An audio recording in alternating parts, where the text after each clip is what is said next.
औज़ुबिल्लाहिमिनश्शैतानिर्रजीम बिस्मिल्लाहिर्रहमानिर्रहीम अस्सलाम वालेकुम वरहमतुल्लाहि वबरकातुहू। नाज़रीन इकराम, मैं हूं फैसल सैयद। आप मेरा यूट्यूब चैनल देख रहे हैं। उम्मीद करता हूं आप जहां भी होंगे रब ताला की पनाह में आफियत से होंगे। नाज़रीन, ज़मान पार्क में एक अहम मशावरती इजलास और उसके नतीजे में बड़ा फैसला सामने आया। इस पे बात करते हैं, मगर इससे कबल आज राना सनाउल्लाह साहब की जो स्टेटमेंट थी इमरान खान साहब के हवाले से, वो बड़ी डेंजरस सी है। जिसमें उन्होंने फरमाया कि इमरान खान हमारा दुश्मन और हम इमरान खान के दुश्मन। गोया पहले पाकिस्तान में सियासत की जाती थी, अब वो सियासत जो है उसको ज़ाती अना और ज़ाती इंतकाम तक लाया गया है। इस नहज पर पहुंच चुके हैं कि अदम बर्दाश्त जो है वो गालब आ चुकी है। इंतकाम का जज्बा गालब आ चुका है। मुल्क और कौम जो है उसके बारे में कोई नहीं सोचता। इस बयान के बाद लगता यूं है कि अब सिर्फ अपने दो जो बड़े ग्रुप हैं, एक पीटीआई और दूसरा पीडीएम, इनकी एक दो ग्रोहों की जो है वो लड़ाई का रूप धारने जा रही है। एक ग्रोह जो है वो अदालत के ज़रिए अपने सारे आइनी तरीक़ाकार को अपनाते हुए अपना हक मांगता है, और दूसरा ग्रोह आइन को पामाल करते हुए, हर चीज़ को बलाए ताक रखते हुए अपने इक़्तिदार की तवालत के लिए हर वो रास्ता जिसमें उनके इक़्तिदार को दवाम मिले वो अपनाने जा रहा है। इसी के साथ जुड़ी बात जो है वो आज की मुशावरत के बाद जो ऐलान किया गया है ज़मान पार्क में। आपको मालूम है कि इस्लामाबाद जो सेशन कोर्ट है उसमें आज एक दरख्वास्त जो पीटीआई के वकला हैं उनकी तरफ से दायर की गई थी कि जो ये नाकाबिले वारंट गिरफ्तारी हैं इनको मनसूख किया जाए, मगर फजल अदालत ने वो दरख्वास्त खारिज कर दी।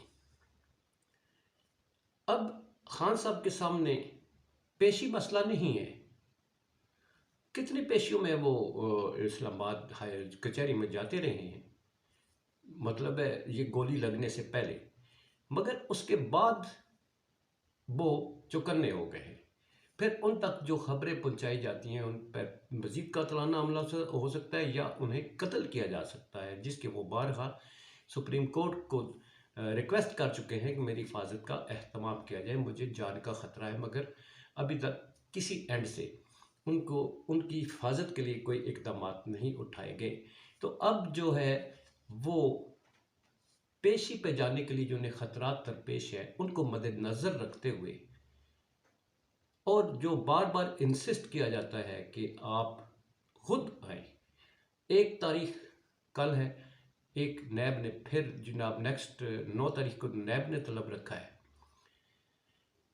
तो इस सारे तनाज़ुर में जो खान साहब को और उनकी जो रफ़का हैं उन्हें नज़र यूँ आता है कि जैसे इस दौरान उनको हिट किया जाएगा।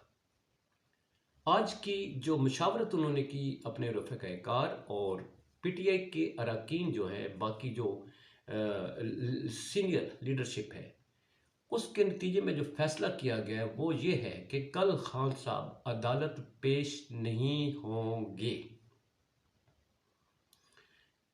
कल के दिन उनके वकला जो सेशन कोर्ट है उसके फैसले के खिलाफ इस्लामाबाद हाई कोर्ट जाएंगे और वहाँ से वो ज़मानत हासिल करने की कोशिश करेंगे, इस्तदा करेंगे, और दूसरी जो हिफाजती ज़मानत है उसके लिए लाहौर हाई कोर्ट से रजू किया जाएगा। इस मुल्क का निज़ाम जो है वो अब लगता ये है कि मुकदमात की बुनियाद पर ही हुक्मरानी की जाएगी।